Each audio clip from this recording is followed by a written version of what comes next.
अफगानिस्तान के अंदर तालिबान के कब्जे के बाद से एक बात का डर सबको है कि अब शरिया का कानून वहां पर लागू होगा। अब शरिया का कानून अगर वहां पर लागू होगा या इस्लामिक देश अगर वो है और वहां पर इस्लामिक का तमाम जो कानून है उनको लागू कर दिया जाएगा तो चिंता किस बात की है। शरिया आखिर है क्या? शरिया को किसने बनाया, क्यों बनाया? क्या शरिया सख्त है, क्या रूढ़िवादी है या लिबरल है, या तमाम तरीके के ऐसे सवाल हैं जो आप सबके मन में हैं। शरिया को बहुत सारे लोग जानते ही नहीं हैं कि शरिया असल में है क्या, और शरिया क्या एक तरह का कानून है या शरिया के अंदर भी तमाम तरह के कानून हैं। इन सारी बातों को हम इस वीडियो में कवर अप करेंगे। नमस्कार, मेरा नाम तुषार कौशिक है। अब शरिया की अगर हम बात करें, दुनिया भर में 16 देश ऐसे हैं जो कि शरिया के कानून पर चलते हैं। इसमें पाकिस्तान, यमन, इंडोनेशिया, तालिबान ने अब अफगानिस्तान पर कब्जा कर लिया तो वहाँ पर भी शरिया लागू कर दिया गया। इसके अलावा जो तमाम मुस्लिम कंट्रीज़ हैं, सऊदी अरब, यूएई, यमन, कतर, ये सारे जो देश हैं, लगभग 16 देश ऐसे हैं जो कि शरिया के आधार पर अपने देश का संचालन करते हैं। लेकिन उसमें भी कुछ अलग अलग है। ये सारी चीज़ों को मैं आगे आज बहुत तफसील से आपको इस वीडियो में समझाऊंगा कि इस्लामिक कानून, ये शरिया आया कहाँ से, बना कैसे, बनाया किसने, क्यों बनाया, तमाम जो सवाल हो सकते हैं, इन सारे सवालों को हम इस वीडियो में कवर अप करेंगे। तो चलिए शुरू करते हैं। पहला सवाल ये कि शरिया आया कहाँ से, किसने बनाया शरिया?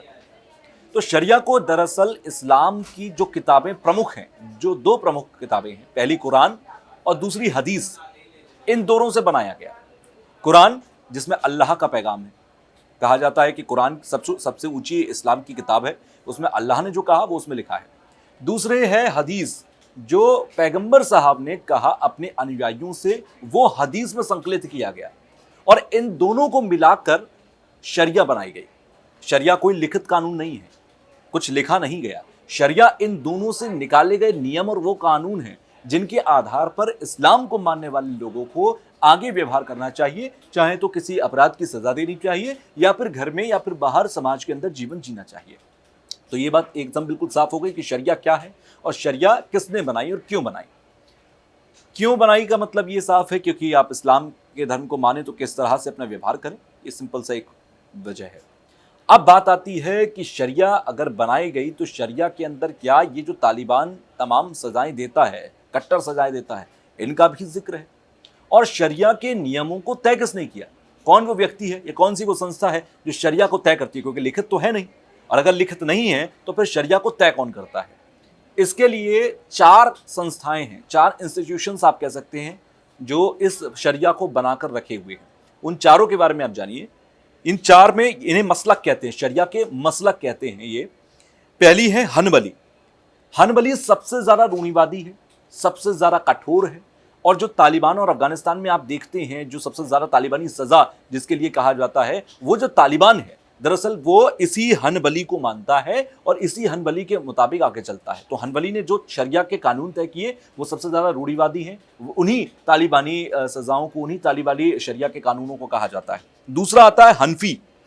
हनफी सबसे ज्यादा उदारवादी है, सबसे ज्यादा लिबरल है, ये लॉजिक्स के आधार पर चलता है, इसमें कट्टरता नहीं है, ये किसी चीज को देखकर समझकर उसके बाद इस्लाम को मानकर बीच का रास्ता निकालकर चलता है, उदारवादी है। इसे पाकिस्तान में भी, भारत में भी, चीन में भी, तमाम जो लिबरल कंट्रीज हैं वहां पर इन्हें लागू किया गया, तुर्की में भी है, और इसे ज्यादातर सुन्नी मुसलमान जो हैं उसे वो लोग ज्यादा अपनाते हैं। फिर आता है सैफी। सैफी भी थोड़ा लिबरल है, इसमें इंडोनेशिया है, ब्रुनई है, मलेशिया है, दारुसलूम है, ये जो देश हैं ये इसको अपनाते हैं, इसे सैफी कहते हैं। और चौथा है जफरी। जफरी ज्यादातर शिया बहुल जो इलाके हैं, यानी कि ईरान आप कह सकते हैं, ईरान शिया बहुल है, वहां पर इसे अपनाया गया। तो ये 4 अलग अलग इंस्टीट्यूशंस हैं जिन्होंने ये तय किया कि शरिया के ये कानून होंगे, यानी कि 4 कॉलेजेस की अपनी अपनी आइडियोलॉजी, अपने अपने शरिया के कानून, जिस देश को जैसा मानना है वैसा मानिए। लेकिन हम जिसकी बात कर रहे हैं, तालिबान की बात कर रहे हैं, तो तालिबान हनबली को मानता है जो कि सबसे ज्यादा रूढ़िवादी है, सबसे ज्यादा कठोर है, सबसे ज्यादा जुल्म इसी के अंदर में पाए जाते हैं। अब ये बात आती है कि क्या जो तालिबान सजा देता है ये शरिया में है या कुरान या हदीस में है कि आप किसी के साथ किस तरह की सजा देकर उसे व्यवहार कीजिए। तो दरअसल इसको भी कई भागों में बांटा गया है। अगर आप देखेंगे शरिया में क्राइम की कैटेगरीज को भी 3 हिस्सों में बांट दिया गया। ये 3 हिस्सों में अगर आप देखेंगे, पहली है हुदूद। हुदूद सबसे ज्यादा सख्त सजा है और ये उन अपराधों की सजा है जो कुरान में भी मुकर्रर की गई है, यानी कि कुरान में भी बताई गई है। अब अगर देखेंगे कुरान के मुताबिक किसकी क्या सजा है, तो उसमें आप देखिए जैसे अवैध संबंध बनाना या रेप का झूठा आरोप लगाना, शराब पीना, चोरी करना, डकैती कर लेना, ये जो तमाम अपराध हैं, इन सारे अपराधों की सजा कुरान में पहले ही बताई गई है। और उसमें ये साफ तौर पर जैसे पीटने की, पत्थर मारने की और निर्वासित कर देना, समाज से बाहर निकाल देना, बीच चौराहे पर उसको कोड़े मारना, ये सारी हुदूद में बताई गई है।